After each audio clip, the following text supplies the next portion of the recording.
오늘 본문에 보면은 이제 나병 환자 한 사람이 이제 자기 병을 고쳐달라고 간절하게 주님께 애원을 합니다.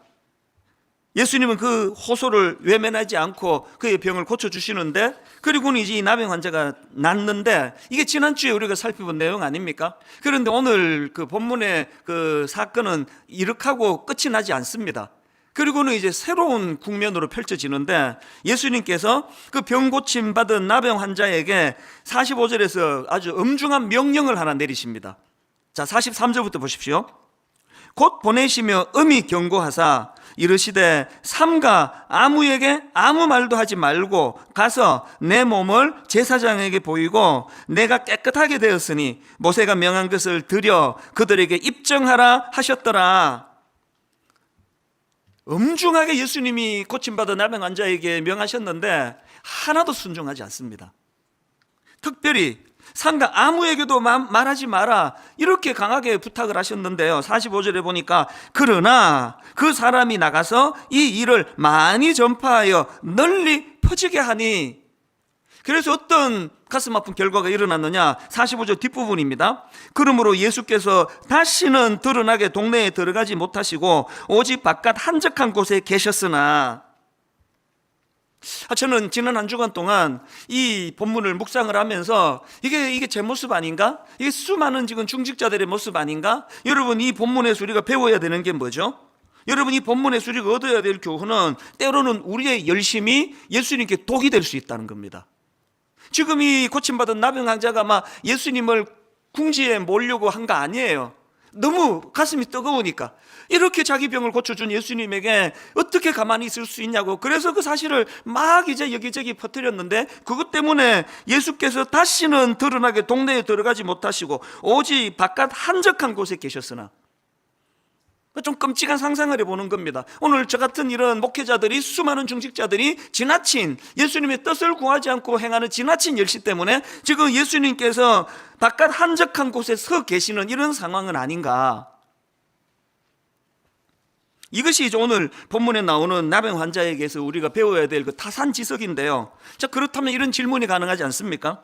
나병 환자는 왜 예수님 말씀에 귀를 안 기울였을까요? 아니, 이렇게 엄중히 부탁을 했는데 왜 그 말을 무시했을까요? 한 두 가지로 분석이 나오더라고요. 왜 예수님 말씀에 귀를 안 기울였다고요? 첫째로는요, 자기 판단, 이 내 판단이 옳아, 예수님의 판단보다 내 판단이 옳아, 이 생각이 너무 강했기 때문입니다. 아니, 이 좋은 일을 어떻게 침묵하고 있느냐고. 이거 전하는 게 좋은 거 아니야? 만방에 알려야지, 이런 거. 자기 생각에 뭐 확신이 있다가 보니까, 그리고 이게 예수님을 돕는 일이라 생각하니까, 이게 자기가 예수님 일을 방해할 줄은 꿈에도 몰랐으니까 불순종하게 되는 거 아닙니까? 제가 이 말씀이 왜 두려운가 하면은요, 오래 믿은 사람에게는 정상이 있을 수 있기 때문이에요. 저는 지난 한 주간 동안에 이 나병 환자의 모습을 보면서 이사야 55장 8절 9절, 이는 내 생각이 너희의 생각과 다르며 내 길은 너희의 길과 다름이니라. 여호와의 말씀이니라. 이는 하늘이 땅보다 높음 같이 내 길은 너희의 길보다 높으며 내 생각은 너희의 생각보다 높음이니라. 저를 위시한 모든 우리 중직자들과 목회자들이, 오래 예수 믿은 분들이 이 말씀을 항상 기억을 해야 돼요. 이제 저희 교회가 1만 수도 파수 운동이 시작이 돼서 제일 중요한 관건인 이제 30개 교회 이제 담임 목사님들을 이제 지금부터 찾고 있는 중이거든요. 그래서 이제 외부에 15 목사님을 지금 이제 서류를 다 받았고요. 그리고 우리 내부에 이제 부교역자들 중에 15 담임 목사님을 세워야 되는데, 제가 하나님 앞에서 약속을 드리고 여러분께 이미 선포했습니다. 내부 15명 교역자 뽑는데 내가 일절 관여하지 않겠다. 이게 이상한 선포예요. 사실은 우리 교역자들은 저만큼 잘 아는 사람이 없습니다. 저만큼 잘 아는 사람이 어디 있습니까? 전부 제가 인터뷰하고 제가 만나고 제가 지도하고 지금까지도 그런 교제를 하면서 우리 교역자들하고 그렇게 교류를 하고 있는데, 왜 제가 일절 거기 선발하는데 나서지 않겠다고 했을까요? 제가 우리 교역자들을 내가 제일 잘 알아.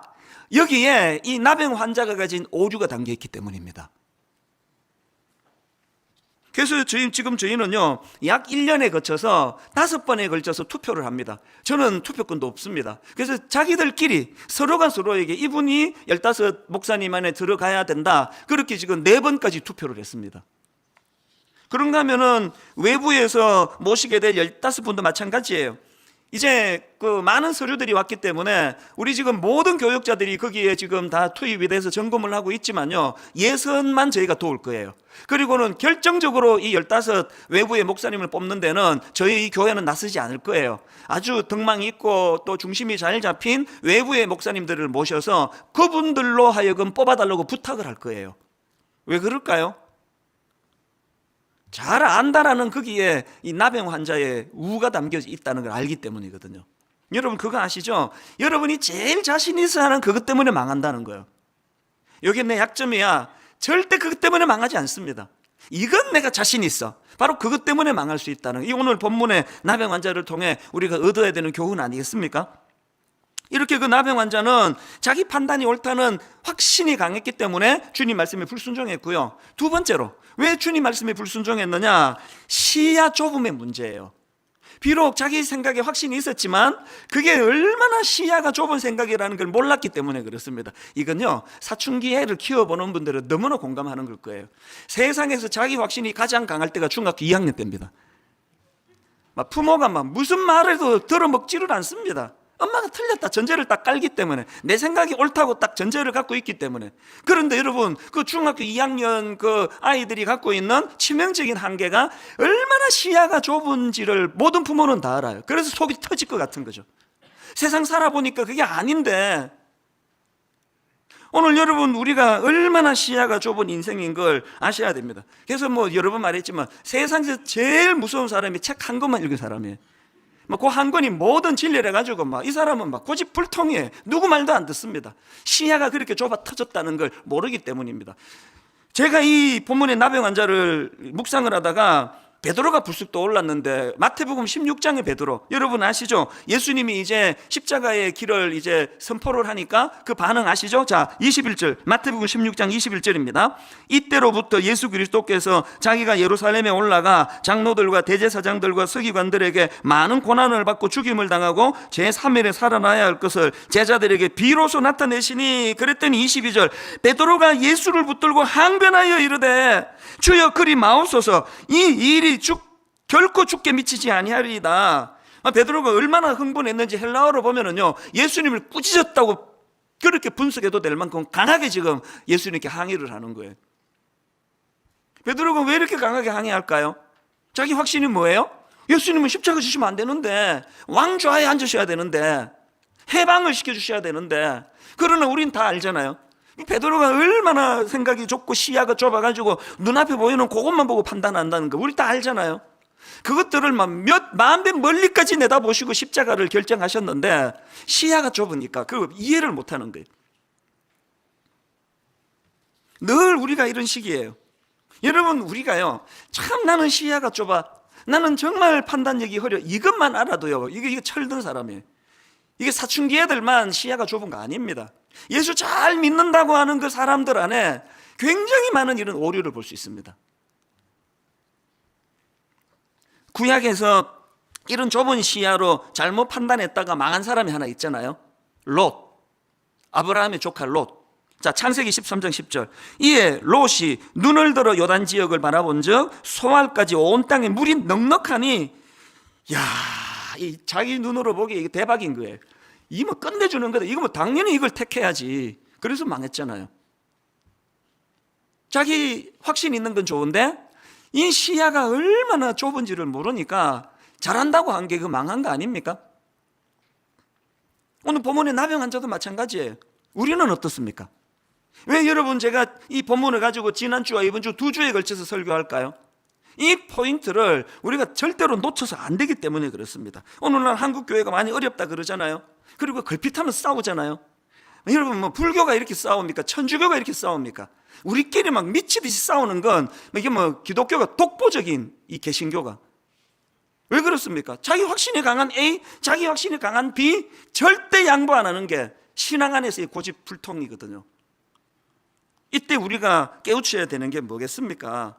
하나님 앞에서 받은 은혜가 클수록 이런 어리석음의 자리에 빠질 수 있다는 걸 인식하는 겁니다. 그래서 제가 오늘 이 본문을 읽으면서 이 대안이 뭐냐, 그럼 어떻게 하면 이런 본문의 나병 환자가 범했던 어리석음을 피할 수 있는가? 열심을 냈는데, 잘한다고 해드렸는데, 인생을 제가 주님을 향하여 충성을 다 바쳤는데 이게 주님 일에 방해가 됐다, 이런 가슴 아픈 결과가 나오지 않기 위해서 어떻게 해야 되느냐, 두 가지로 제가 정리를 해봤습니다.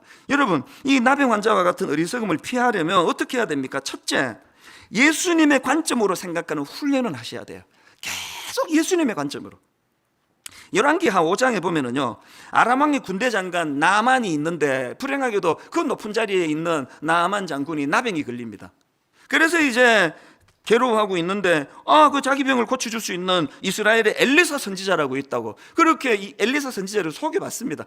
얼마나 기대가 크고 설렜겠습니까? 그렇게 이제 선지자를 만나려고 갔는데요, 그 선지자가 무슨 주문을 하는가 보니까 열왕기하 5장 10절을 보십시오.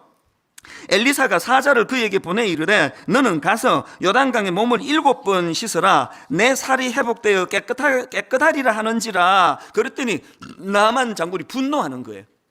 왜 분노하는지가 11절에 나옵니다. 나만이 노하여 물러가며 이르되, 내 생각에 나오죠. 내 생각에는 그가 내게로 와서 서서 그의 하나님 여호와의 이름을 부르고 그의 손을 그 부위 위에 흔들어 나병을 고칠까 하였노라. 지금 왜 분노했습니까? 자기 생각의 방식대로 안 한다는 거예요. 저는 여기 나오는 나병 환자를 보면서 일부 우리나라 그 환자들 생각이 떠올라요. 의사 선생님이 들은 얘기인데요, 우리나라 환자들이 너무 많이 알아서 문제래요. 그래서 이제 감기가 걸렸는데 이제 그 의사 선생님하고 이제 어디가 아프십니까? 그러면 이렇게 말한대요. 지금 두통이 조금 있고 콧물이 나오고 이래가지고 이 약을 처방해 주세요. 그런데요, 안 웃는 분들이 다 그분인가 봐요. 왜 이렇게 안 웃으세요? 지금 처방도 자기 다 갖고 있는 거예요. 그래서 자기가 원하는 방식대로 처방을 안 해주면은 그 의사를 불신하는 이런 코미디 같은 일이 지금 나만 장군이 보이는 겁니다. 자기 논리가 얼마나 정확한지를 나만 장군이 12절에 연이어 이렇게 설명합니다. 다메섹 강 아바나와 바르발은 이스라엘 모든 강물보다 낫지 아니하냐. 내가 거기서 몸을 씻으면 깨끗하게 되지 아니하려 하고 몸을 돌려 분노하여 떠나니. 그거 아세요? 여러분이 분노하는 대부분의 분노가 그게 공정치 못하다는 걸요. 여러분이 누군가에 대하여 울분을 터뜨리는 그것들이 진짜 공정한 건지 어떻게 확신하세요? 우리도 자칫하면 이 나만 장군처럼, 또 오늘 본문에 고침받은 나병 환자처럼 내 생각은 이 강하면 강할수록 그런 배우자가 있는 가정은 진짜 어렵습니다. 아니, 이 나만 장군 같은 남편이라 생각해 보세요. 이 나만 장군 같은 아내라고 생각을 해보세요. 도대체 자기 생각이 딱 못 받고 있어가지고 남의 말을 들어 먹으려고 하질 않는데, 그 나병 환자가, 지금 본문의 나병 환자가 갖고 있는 치명적인 문제가 뭡니까? 아무리 자기 생각이 옳다 싶어도 묵상을 좀 해야 될 거 아닙니까? 내 생각은 퍼뜨리면 좋을 것 같은데 예수님은 왜 말하지 마라 그러시지? 그거 좀 고민해야 되는 거 아닙니까? 뜻을, 우리로 말하면 기도하면서 뜻을 좀 구해야 되는 거 아닙니까? 여러분, 고침받은 나병 환자에게는 그게 없어요. 그냥 그러면서 해버리는 거예요. 저같이 좀 성격이 급한 사람들이 신앙생활에도 항상 실수하기가 쉬워요. 막 해버리는 거예요. 해놓고 생각을 해놓고. 오늘 이 본문을 통해서 저와 여러분이 늘 우리가 묵상해야 됩니다. 예수님의 뜻이 어디에 계시는가? 성경은 왜 이렇게 말씀을 하고 계시는가? 나는 다르게 생각하는데 왜 주변 사람은 또 다르게 얘기를 하는 건가? 자꾸 그걸 되돌아보셔야 됩니다. 제가 앞에서 자기 그 어리석은 생각에 빠져서 잘못 판단에 망한 게 아브라함의 조카 롯이라고 말씀드렸는데요, 그 구절에 보면은 아브라함은 그 롯의 어리석음을 잘 피해갑니다. 어떻게 피하느냐? 앞에 롯이 창세기 13장 10절에서 이에 롯이 눈을 들어 요단 지역을 바라본 적 소알까지 온 땅에 물이 넉넉하니, 그래서 자기 생각으로 그 지역을 택했는 것에 반해가지고 아브라함은 좀 다릅니다. 아브라함은 뭐가 달랐느냐? 하나님의 말씀이 있었습니다. 자, 바로 몇 구절 지나가지고 창세기 13장 14절입니다. 롯이 아브라함을 떠난 후에 여호와께서 아브라함에게 이르시되 너는 눈을 들어 너 있는 곳에서 북쪽과 남쪽 그리고 동쪽과 서쪽을 바라보라. 하나님의 말씀이 있었고요. 그 하나님의 말씀이 이제 뭘 강조하는 겁니까? 너의 좁은 생각으로 그것만 보지 말라는 거 아닙니까? 눈을 들으라는 거 아닙니까? 멀리 바라보라는 거 아닙니까? 우리가 본문에 이 고침받은 나병 환자의 어리석음을 피하려면요, 계속 하나님의 관점, 하나님의 뜻, 하나님의 말씀, 그것이 우리를 계속 교정을 해야 돼요. 사실 저는 개척하고 지금까지 늘 새벽 3시, 4시, 너무 피곤할 때는 5시 새벽에 일어나거든요. 이제 이게 한 30년, 또 20년, 이제 그렇게 한 지는 개척하고 보니까 한 17, 8년 지났는데요. 어떨 때는 너무 힘들어요. 여러분, 다 자는데 새벽 3시에 한번 일어나 보세요. 얼마나 외로운지 아세요? 진짜 적막합니다. 오늘도 제가 그걸 경험했는데 너무 마음이 스산해요. 그리고 또 저는 일찍 일어나려고 9시에 자기도 하고 8시 반에 자기도 하고 막 오래 머물면 10시에 자고. 우리 집은 전부 다가 심야형이에요. 우리 집은요, 밤 11시 되면 떡볶이가 배달이 돼갖고 오고, 막 12시 되면 막 파티가 벌어지고, 제가 좀 과장을 하고 있습니다. 막 잔치가 벌어지고 막 밖에 시끌시끌해요. 전들 거기 동참하고 싶지 않습니까? 제 떡볶이를 얼마나 좋아하는데. 혼자 누워 있으면 뭐가 좋습니까? 그러나 여러분, 제가 새벽에 일어나야 된다고 그렇게 여기에다가 제가 마음을 거는 이유는요, 새벽이야말로요, 이 고집불통이 내 생각을 교정받는 시간이에요. 그 시간을 반드시 거쳐야 하나님의 관점, 하나님의 생각으로 저를 돌아볼 수 있거든요. 그래서 저는 욱하는 다혈질이라 가지고 교역자들한테 그 전날 오후에 막 소리 질러 놓고 그 다음날 오전에 사과하고 이런 적이 꽤 많았습니다. 새벽에 교정을 받으니까요. 여기 다혈질이신 분들은요, 저하고 같이 자고 같이 일어나고 그랬으면 좋겠습니다. 자꾸 하나님의 생각은 어떠하실까? 하나님은 어떻게 하기를 원하시는가? 하나님의 관점으로 자꾸 묻는 시간이 필요하다는 말이에요. 고요한 가운데 어제 제 모습을 쭉 정리를 해보면은 참 부끄러운 게 떠올라지고, 얼마나 내가 속이 좁았는지, 얼마나 내가 참 미숙한지, 그런 것들을 다 점검을 받는 거거든. 우리가 즐겨 부르는 찬양 중에 내가 주인 삼은 모든 것 내려놓고 내 주 되신 주 앞에 나가 내가 사랑했던 모든 것 내려놓고 주님만 사랑해. 여러분, 우리가 주님을 사랑하기 위해서 내려놓아야 되는 게 많다는 거예요. 우리가 주님을 사랑하기 위해 내려놓아야 되는 게 많은데, 저는 그 중에서요, 제일 강력하게 내려놓아야 되는 건 내 아집이라고 생각합니다. 진짜 내가 주님을 사랑하기 위해서는요, 이 고집불통, 가장 내 생각이 항상 옳고 항상 나는 틀리지 않고 이런 아집 덩어리를 내려놓는 게 주님을 건강하게 사랑하는 비결인 줄로 믿으시기를 바랍니다. 여러분, 아침마다, 새벽마다, 또 하루 일과를 마치기 전에 하나님, 오늘 제가 하나님의 관점으로 하나님 보시기에 부끄러운 행동은 없었습니까? 그렇게 기도하고 하루를 마무리하고, 하나님 앞에 아버지, 오늘 이 하루를 하나님의 관점으로 판단하는 하루가 되기를 원합니다. 그런가 하면 두 번째로, 이 나병 환자가 범했던 어리석음, 우리는 어떻게 하면 이 나병 환자와 같은 어리석음을 피할 수 있을까요? 두 번째로, 기도해야 돼. 기도하되 하나님의 뜻을 구하는 기도를 드려야 된다는 겁니다. 여러분, 이 고침받기 전에 나병 환자하고요, 고침받은 이후에 나병 환자에게 확 드러나는 차이가 하나 있는데, 그게 뭐냐? 자, 고침받기 이전에 나병 환자를 보세요. 오늘 보면 40절입니다. 한 나병 환자가 예수께 와서 꿇어 엎드려 간구하여 이르되, 그 다음 보세요. 원하시면 저를 깨끗하게 하실 수 있나이다. 여기 지금 엎드려 간구하는 거 우리로 말하면 이 기도 아닙니까? 기도를 하는데, 고침받기 이전에 이 나병 환자는 뭘 구합니까? 원하시면. 나병 환자가 확신했는 게 있는데, 그거는 우리 주님은 나를 깨끗게 하실 수 있는 분이라는 확신이 있었습니다. 여기에 반해 나병 환자가 확신할 수 없었던 게 하나 있었는데, 이게 주님의 뜻인지 아닌지를 몰랐다는 거예요. 그래서 원하시면이 들어갔는데요, 불행하게도 고침받거나 이걸 우리로 적용을 하자면 이미 이제 은혜도 경험하고 막 오래 예수 믿고 막 목사도 되고 이런 사람들에게서 빠져 있는 게 뭐냐? 이 나병 환자에게 고침받은 이후에 원하시면이 없어요. 원하시면. 심지어는 예수님이 원한다 하시면서 이거 소문 내지 마라 그랬는데도 무시해버리잖아요. 이 차이를 아시겠습니까?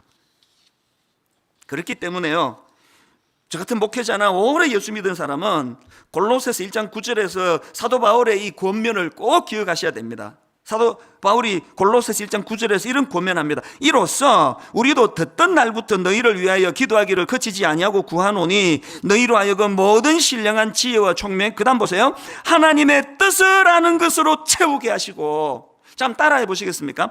하나님의 뜻을 아는 것으로 채우게 하시고.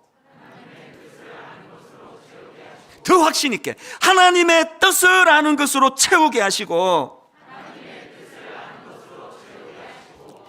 연조가 깊을수록 계속 기도를 드려야 돼요.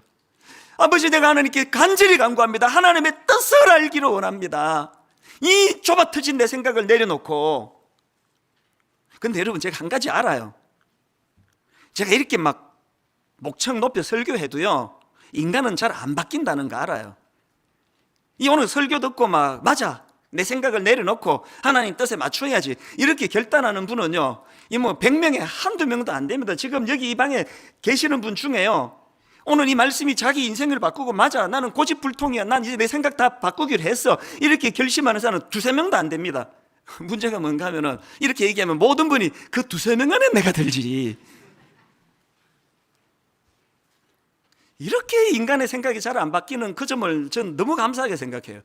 그냥 설교 한 편에 다 바뀌고 다 바뀌었으면 난 지금 저 실직자가 돼서 할 일도 없을 텐데, 이렇게 질긴 바뀌지 않는 인간의 죄성 때문에 저는 확신합니다. 죽을 때까지 할 일이 있다는 거. 여러분, 오늘 이 말씀 앞에서 정말 우리가요, 내가 정말 고집이 세긴 세지, 이것만 자각해도 성공입니다. 이것만 자각해도.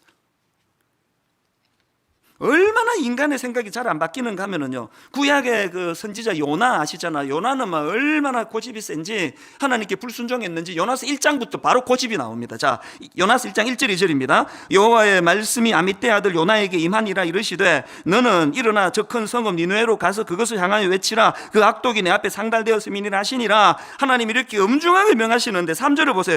그러나 요나가, 벌써 불순종 아닙니까? 그러나 요나가 여호와의 얼굴을 피하려고 일어나 다시스로 도망하려 하여 엿바로 내려갔더니, 이건 뭐 말씀 시작부터 불순종이에요. 그래가지고 그냥 풍랑 만나가지고 죽을 고생하고 막 엄청 깨지고, 그 고난이 참 유익합니다. 바로 2장에서 그가 하나님께 드리는 그 참 눈물의 이 기도를 한번 보십시오. 요나서 2장 1절입니다. 요나가 물고기 뱃속에서 그의 하나님 여호와께 기도하여 이르되 내가 받는 고난으로 말미암아 여호와께 불을 아뢰었더니 주께서 내게 대답하셨고, 내가 스올의 뱃속에서 부르짖었더니 주께서 내 음성을 들으셨나이다. 그리고 4절을 보세요. 얼마나 겸손해졌는지, 내가 말하기를 내가 주의 목전에서 쫓겨났을지라도 다시 주의 성전을 바라보겠나 하였나이다. 그렇게 회개로 주님 앞에 나간 게 이게 2장인데요 그런데 요나서가 어떻게 끝나는지 아십니까? 요나서가 넉 장짜리 말씀인데 4장이 이렇게 시작합니다. 요나서 4장 1절부터 3절을 보세요. 먼저 1절, 요나가 매우 싫어하고 성내며, 지금 말씀의 마무리가 이렇게 시작을 합니다. 지금 누구한테 싫어하고 성을 내느냐? 요나가 하나님께예요. 자, 1절부터 3절까지 한번 들어보세요. 요나가 매우 싫어하고 성내며 여호와께 기도하여 이르되 여호와여, 내가 고국에 있을 때에 이러하겠다고 말씀하지 아니하였나이까? 그러므로 내가 빨리 다시스로 도망하였사오니 주께서는 은혜로우시며 자비로우시며 노하기를 더디하시며 이내가 크시사 뜻을 돌이켜 재앙을 내리지 아니하시는 하나님인 줄을 내가 알았음이니이다. 여호와여, 원하건대 이제 내 생명을 거두어 가소서. 사는 것보다 죽는 것이 내게 나음이니이다. 2장에서 그렇게 자기 생각을 회개하고 이제 주님 앞으로 나가겠노라 그랬지만요, 그게 요나를 바꾸게 하지 못했다는 걸 4장에서 알 수 있는 거 아닙니까? 여러분, 요나서가 참 특이하게 끝을 맺습니다. 요나서가 어떻게 마무리 짓는가 하면은요, 자, 4장 8절에도 보십시오. 해가 뜰 때에 하나님이 뜨거운 동풍을 예비하셨고 해는 요나의 머리에 쪼임에 요나가 혼미하여 스스로 죽기를 구하여 이르되 사는 것보다 죽는 것이 내게 나으니이다 하니라. 요나서가 어떻게 끝나는지 아세요? 이 원망 앞에 하나님이 또 설명을 해주시고, 그렇게 그냥 끝도 없이 끝나버리는 게 요나서예요. 저는 이 요나서 읽으면서 불길한 예감이 하나 들어요. 내가 죽을 때까지 이렇게 하다가 하나님께 그냥 고집 부리다가 인생이 끝나겠구나, 그걸 깨닫게 하는 게 요나서라고 저는 생각을 합니다.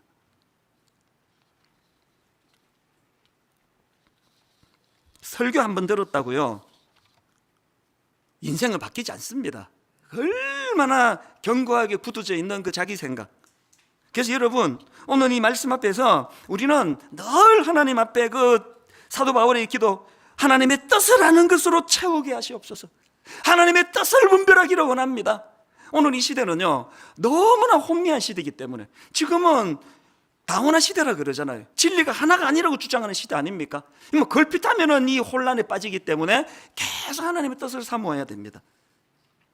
우리 모두는 다 영적으로 깨끗함을 받은 나병 환자이기 때문에 우리는 이거 아셔야 됩니다. 오늘 이렇게 변화받은 우리 앞에 예수 그리스도의 엄중한 명령이 있다는 걸 우리 기억하셔야 돼요. 내 멋대로 살면 안 됩니다. 엄중한 명령이 저와 여러분 앞에 있습니다. 때로는 침묵해라, 때로는 가서 전해라. 늘 그 하나님 말씀 앞에 민감하게 반응해야 됩니다. 그러지 않으면 이건 뭐 너무나 당황스러운 시대. 이런 점에서 제가요, 오늘 우리 전 교회적으로 기도 제목 하나를 드리고 싶습니다. 지금 저도 그렇고 많은 분들이 이 차별금지법 문제로 진짜 걱정을 많이 하고 있습니다. 기도하셔야 돼요.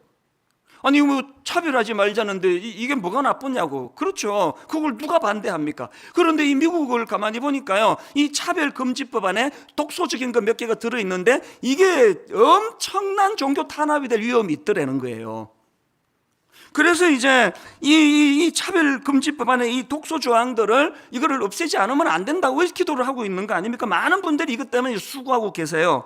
왜? 이제 이게 차별금지법이 이게 다 통과가 되면, 이게 자칫 잘못하게 되면은 이제는 설교 시간에 동성애가 죄다 뭐 이런 얘기 꺼내면 이게 실정법을 위반하게 되는 거예요. 교회에서 그런 거 함부로 이야기 못 하게 됩니다. 죄에 대하여 설교가 이제 어려워질 때가 오는 거예요. 그렇기 때문에 우리는 이제 하나님께서 언제 침묵해야 될지, 언제 우리가 나서서 소리를 높여야 될지 하나님 뜻을 구해야 됩니다. 이 미국이 실제적으로 이 차별금지법이 얼마나 많은 신앙생활을 위축시키는지 저는 미국 갈 때마다 그 가슴 아픈 이야기를 듣거든요. 이번에 성윤리연구소에서 추천했던 책, 우리 자녀 성경적 성교육 시리즈, 이 책을 이제 추천을 했는데요, 이게 미국에서 나온 책을 번역을 하지 않았습니까? 그래서 여러분, 이거를 구해서 읽기 전에 부모가 먼저 소화하고 자녀들을 가르쳐야 되는데요, 제가 이 책을 보면서 마음이 아픈 게 뭐냐, 자, 4단계라고 할 수 있는 중학생 책에 이런 대목이 나옵니다. 사람들은 게이가 된 것이 자신의 선택이 아니었다고 말해. 어느 정도는 옳은 말이기도 해. 애매하게 지금 표현하고 있죠.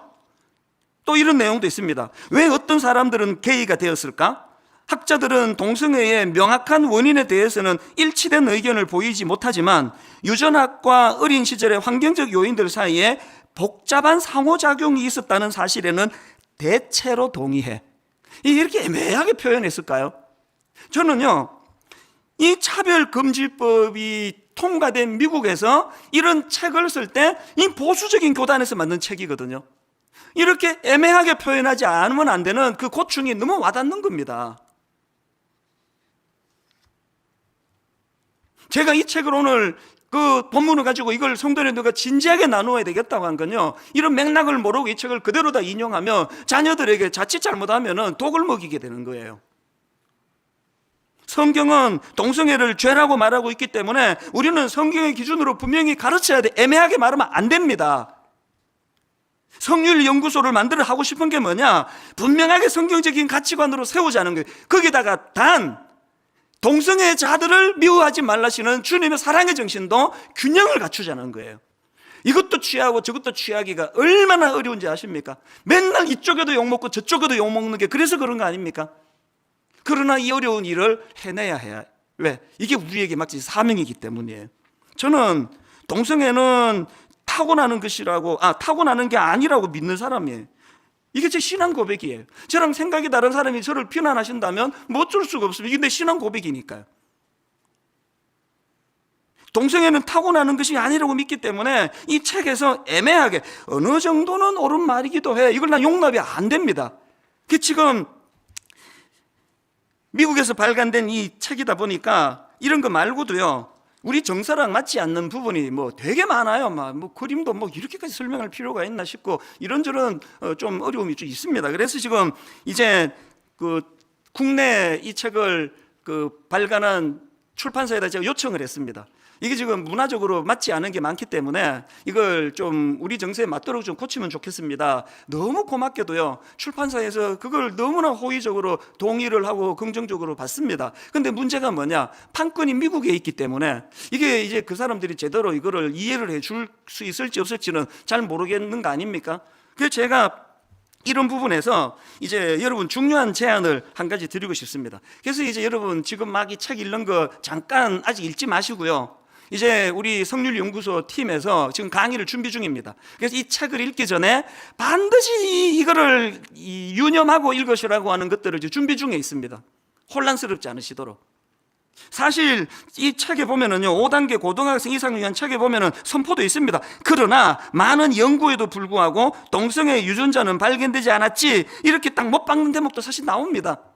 제가 이 책을 왜 추천을 했는가 하면은요, 그렇게 문화도 다르고 정서가 다르고 여러 가지 좀 어려움이 있지만 제가 이 책을 가장 강점으로 생각하는 건, 이 책은요 창조신앙을 근거로 아이들을 가르치고 있고 구속신앙을 근거로 끊임없이 아이들을 가르치고 있는 내용이라는 겁니다. 이걸 우리가 놓치면 안 됩니다. 그래서 이 책에는 분명하게 동성애 등의 성적인 죄를 지적해주고 있지만 또 그리스도께서 죄인들을 위하여 하신 일들을 강조하면서 복음을 전하는 책입니다. 이런 강조점들을 이제 빠르면 오늘 수요일쯤에 강의 다 나올 것 같아요. 저희 홈페이지 오셔서 꼭 이 강의를 먼저 들으시고, 오히려 저는 더 잘 됐다 생각해요. 그래서 이제 이 책에서 미국적인 정서 이런 것 때문에 또 그 차별금지법 이런 것 때문에 어떤 부분이 우리가 주의해야 되고 어떤 건 받아야 되고 이것들을 같이 공부하면서 그렇게 해나가야 된다는 겁니다. 제가 지금 뭘 강조하고 있는가 하면, 너무나 어려운 시대에 우리는 고침받은 나병 환자로 산다는 그 얘기를 하고 싶은 겁니다. 그래서 우리에게는 늘 하나님 뜻에 민감하고 내 생각 말고 하나님이 이 어려운 시대에 뭘 원하시는가, 뭘 우리에게 요구하시는가. 교회들이 이런 책 왜 안 낼까요? 내면은 이게 논란에 빠지거든요. 다른 교회에서 안 낼 땐 이유가 있는 거 아닙니까? 우리가 왜 냈을까요? 논란이 뻔하게 일어날 줄 아는데 그래도 해야 된다는 겁니다. 그래도 이 시간 아이들을 분별할 수 있도록 가르치는 시도를 끊임없이 해야 된다는 사실입니다. 이게 고침받은 나병 환자로서의 사명이고 도리라고 생각을 합니다. 천명합니다. 그러나 우리 교회는 좌로나 우로나 치우치지 않는, 성경이 말하는 죄에 대해서는 죄라고 선언하고 그럼에도 불구하고 사람은 미워하지 않는 너무너무 어려운 두 마리 토끼를 다 잡아내기를 원합니다. 결론을 이렇게 맺기를 원합니다. 며칠 전인데요, 이 설교를 이제 쭉 정리를 하고 마무리를 하는데, 요즘에 저는 이제 새벽에 많이 걷는 거를 애를 쓰거든요. 그래서 이제 여건만 되면은 뭐 한 10,000보 이상을 지금 걷고 있는데요, 새벽에 이제 한 10,000보 가까이 이렇게 걸을 때요, 뒤에서 어떤 분이 이어폰으로 했으면 내가 몰랐을 텐데 스피커폰으로 또 이제 실례가 될까봐 아주 잔잔하게 찬양을, 그 찬양이 그날 아침 저를 먹먹하게 했습니다. 왜? 이 설교의 결론이 뭔지를 주님이 정해주시는 것 같아가지고 이 찬양이었습니다. 약한 나로 강하게, 가난한 날 부하게, 눈먼 날 볼 수 있게 주 내게 행하셨네. 호산나 호산나, 죽임당한 어린 양. 호산나 호산나, 예수 다시 사셨네. 그 이른 아침에 마음이 뭉클뭉클해지더라고요. 너무나 혼미하고 힘든 시대를 살아가는, 진짜 어려운 시대를 살아가는 저희들, 우리가 회복해야 될 두 가지. 고침받은 나병 환자에게 감격을 회복해야 돼요. 나 같은 거 구원해 주신, 십자가로 구원해 주신 그 은혜. 그런가 하면은 이렇게 고침받은 나병 환자에게 해야 될 명령이 있다는 거. 하나님, 내 생각을 내려놓고 침묵해야 될 때 침묵하게 하시고 말해야 될 때 말할 수 있는 그리스도인 되기 원하는데, 이 모든 원동력은 십자가 앞으로 나갈 때 가능하다는 것입니다.